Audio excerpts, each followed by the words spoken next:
welcome to, I'm sorry, I jumped in your stuff there. Welcome to Charlton Sports Weekly. I'm coming to you live here from Maidens Field here, where the Maidens lost a tough game to Eccles County 6-4 tonight. Yeah, we carried it live. It was right down to the wire, right down to the last inning, last at bat. It was tied. Eccles got 2 runs in off a couple of big hits out here in left field. Right, so I believe that drops the Maidens to 8-9 overall, I believe, and so they're going to have to start winning some of these games here at the end if they expect to make state playoffs. Another region game tomorrow right here. Right, they've got Turner County here tomorrow, and I think Coach Cruz told me yesterday's game against Eccles that was rained out is going to be Monday over at Eccles County. Okay, So all right. I was wondering about the game last night. Didn't see any results. That explains why there. Right, so they're going to have a lot of makeup games coming up. The weather has not cooperated with Charlton County at all. I do know the home game against Telfair that got rained out one time is going to be played as a doubleheader when they go to Telfair. So okay, so both the makeup games right now are on the road, right? They're on the road. All right. A little bit of rec news. I was initially told there was a scrimmage tomorrow night, but now there's not.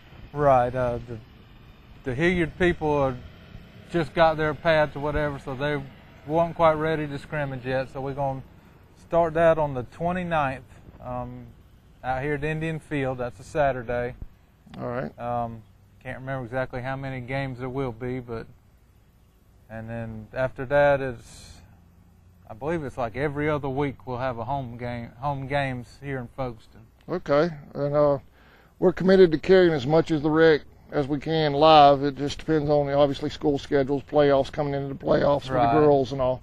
But we should be there. Most of the home rec stuff, we should carry at least 1 or 2 games a Saturday, just depending on schedules and whatnot. Well, good then. But like I said, right now they're still out there practicing hard, trying to get better, and looking forward to beating up on somebody else besides themselves. I hear you. I remember those. Those was last year for me, beating on each other for seemed like forever before you finally got to hit anybody else. I talked to Coach Bob Brown the other day. He's got the 11 and 12s. Told me he had a small army. He does. He's got, well, we didn't have enough kids for a 9 and 10-year-old team, so some of those decided they'd move up. So he's got some younger kids and some older kids mixed in together, so he's got his hands full out there. I don't envy that. 8-minute quarters, sometimes a running clock, trying to get all those kids in. But he's got a good, talented team out there. Oh, I imagine he does. Bob's a fantastic coach. He'll have those kids going. He was telling me what he's planning on doing. Maybe is having some team packages where he's got groups of kids going in, so all the kids. Bob will make sure they all play. Oh yeah, it's hard to do, but it can be done, and you just got to be creative in how you do it. Isn't that the truth? Isn't that?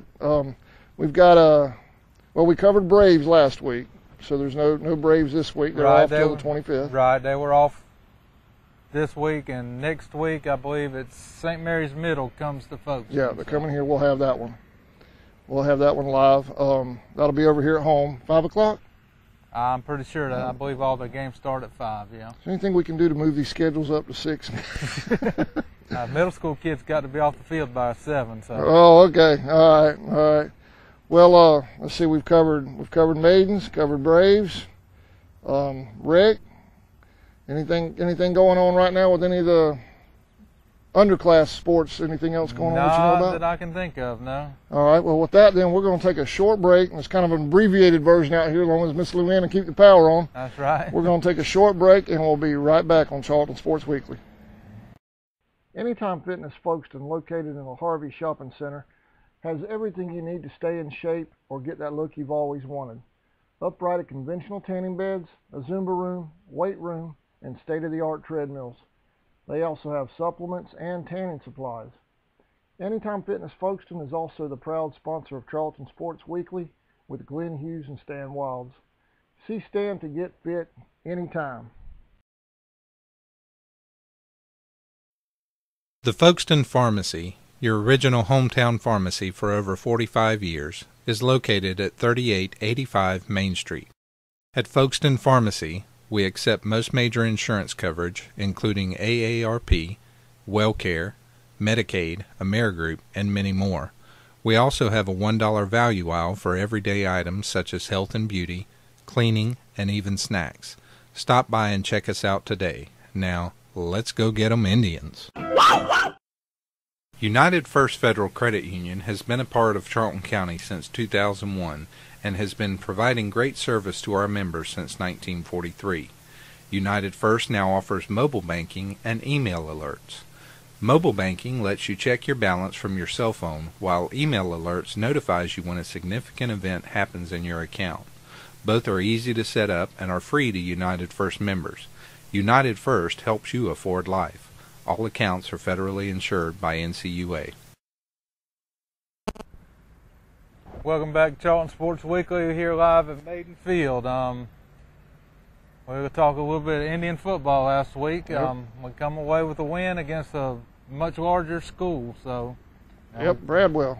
we kind of struggled at times, but in the end, all you get is the W. That's all. That's all you get. That's all you get is the W. But Coach, I talked to Coach Mack last night on the Coach Mack show, and offense was in the red zone a lot, but we came away with what we needed, 12 points, and got the W, like you said. Right. And I think we was inside the 20 6 times. I think we only cashed in on 2 of them, but Yeah. I know the kids are working hard. Defense played big. Defense created, I believe, 5 turnovers. Yep. Recovered 4 fumbles, and Kurt Nixon had an interception. So Yeah, and 65 Dasher had a fumble recovery too, I think. like I said, we had 4 different fumbles. I Yeah. believe Ryan Young had 1, Terry Wilson, and I'm going to forget the rest of them. I know there was a bunch. And I apologize to the kids. I got you in the stats, so don't worry about that part. There you go. You're accounted for. That's You're right, accounted for. This playoff system. Coach, I think he's thinking about bringing a mathematician in on the next show to figure this thing out. Well, I found on the vent, somebody smarter than me created some kind of Google document or something that if you punch in your team numbers, Mm-hmm. and it automatically comes up with your power ranking. Okay. So right now ours went up to 16.67 or something like that. Yeah. But I think it takes into account not only the teams you have played already, but The teams they've played also.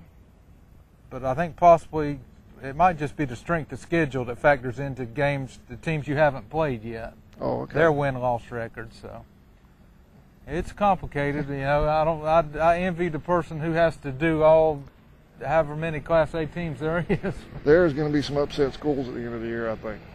But I know Max Preps has had some problems with schools either not reporting correct information or somebody hacking into their site, because Albany High School, somebody pointed out, had on their schedule that they had defeated Florida State University.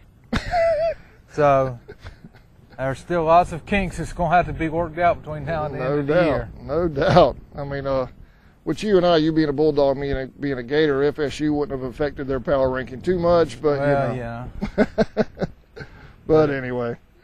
Well, like I said, there's just some discrepancies on there that Yeah. going to have to get everybody's schedule is going to have to be exact to make that work out. So Because they have to make these playoff decisions at the end of the season. right, They don't need FSU and University of Florida stuck in these schedules. No. But like I said, it's new to everybody, so I guess they're working the kinks out too. But Yeah, they'll have it ironed out. it's supposedly the responsibility of each school to report their own scores or to send in their own scores to Max Prep. So hopefully everybody's. That's putting the fox in charge of the hen house. I know it. I would think Georgia High School would want to do that themselves, but apparently not. Apparently not. Well, Fitzgerald, I know you're the football guru around here. What have we got looking forward to in Fitzgerald? Unfortunately, I didn't get to watch any film of them this week, but typical Fitzgerald team's gonna be quick. They've always got good, fast running backs, and I believe more than likely they're gonna try to get to the corner on us, and if they run that wing T, run that what they call scissors play, where they hand off the one running back and he'll hand off back to the other one across the middle, and that play over the years has always The coach talked about it a little bit last night on the coach show, talking about everybody having to stay disciplined, run fast defense, but stay disciplined. Don't get caught out of your lanes, and because of all the cutbacks and all like what you're talking about. And the bad thing about it, Fitzgerald lost in overtime last week to, I believe it was Monroe of Albany. Oh, that's a power. So they're not probably coming in and going to be happy. So that doesn't help us out either. Well, hopefully we'll pull off a big win there. Charlton always travels well. Right. So should be a good crowd. We posted directions to this thing on our Facebook and on our website. Right. And Coach Matt gave us that from via MapQuest. So those directions should be correct. And if you're going, bring you a cushion if you've got one, because they've got hard concrete bleachers. Old school, huh? That's it. They're solid concrete, so bring you a cushion if you've got one. Yep. And we'll be carrying that game live. Chris and I will be up there doing the ball game along with Jesse Cruz. Just confirmed, Chris, that he's going to be up there with you in the booth. So we'll have a full staff there to do the ball game. So if you don't make the trip, watch it on CharltonSportsNet.com. And anything else going on with the seniors? With the football team? No, that's about it, I believe. All right. Well, we're going to be right back. Stan is absent. He's MIA, so I'm filling in for him tonight. And we'll be right back to find out what's going on with the college. All right. All right, be right back.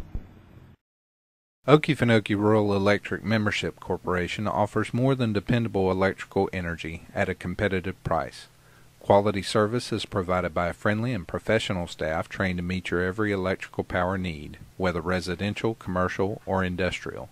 If you have any questions or need information, call us at 1-800-262-5131. Okefenokee REMC, owned by those we serve. A proud sponsor of this year's Indian football broadcast. T&T Building Supply is located about a half-mile past US 1 and the 301 split, north of Folkestone, right next to Taylor Timber Company.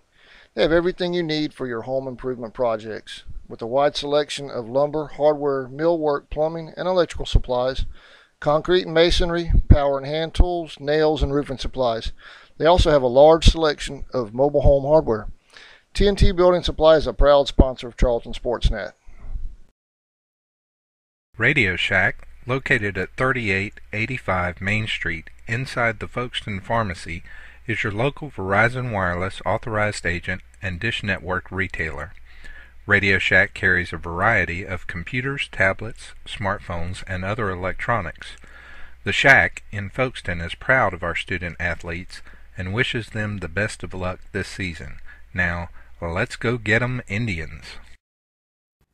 Welcome back to Charlton Sports Weekly here live at Maidens Field. Talk a little bit of college football. Yeah, Stan's not here, so you and I are just going to argue about 3 football games. As I said, Stan took the lead on me in the picks, and he decided he was going to bail out now. So is that what it is? I think he just wants to keep the lead. He's just playing MIA to keep that one game lead on you. He's going to keep the lead for another week because of that. But anyways, I said your Gators played. Gators played Tennessee this past week. Yeah, they cost me.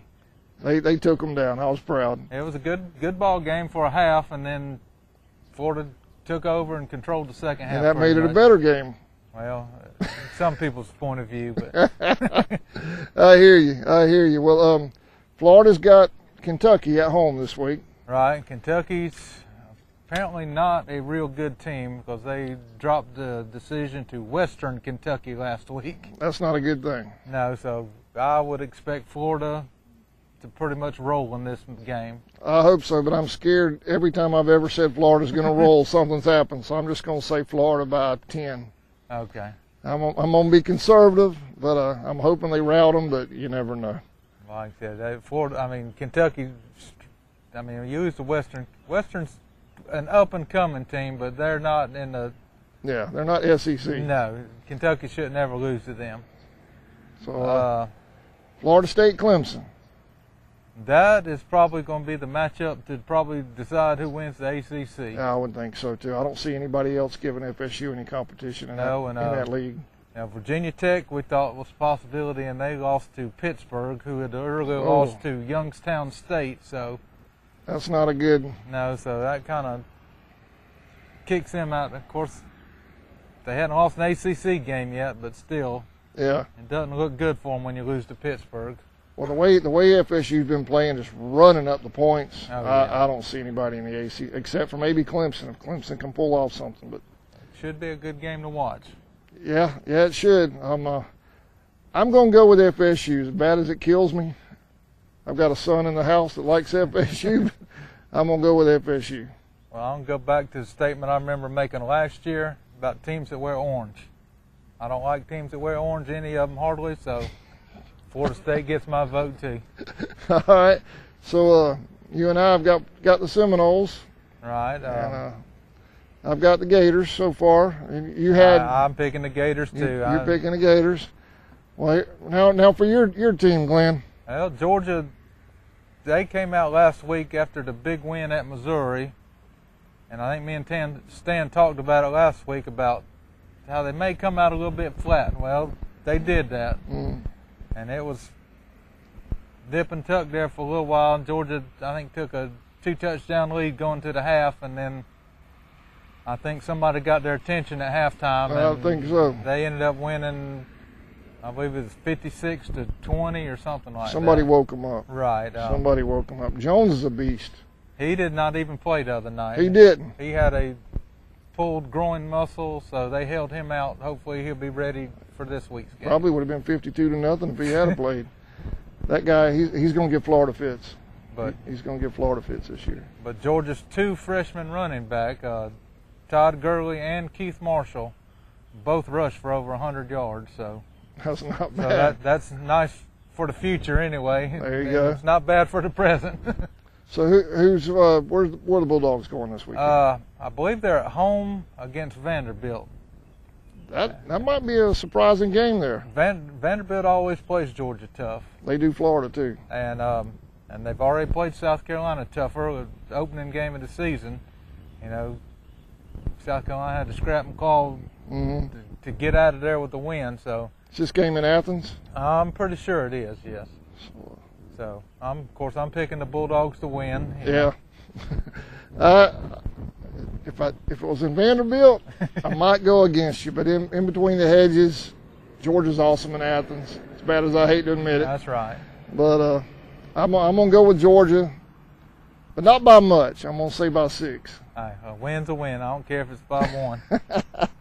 All right. But Stan and I's picks, we will pick them offline, and Chris will have them on the Facebook page as soon as we both get them in, so you can see how bad we pick. So yeah, Stan and Glenn got a little competition going there. You're a game down. That's right. You might have to go down the line and pick all them orange teams, Glenn. That's tough to do. When you pick, Auburn's got orange in it, Clemson, Tennessee, Florida. You know, it's the color of choice. It's an ugly color, but we'll let that slide for now. I believe that's going to wrap us up. Yeah, that'll wrap week. us up, Glenn. If you want to take us out. All right, we hope to see y'all next week. Not sure where we'll be located, but we'll be here somewhere. We'll be somewhere. Thanks for watching.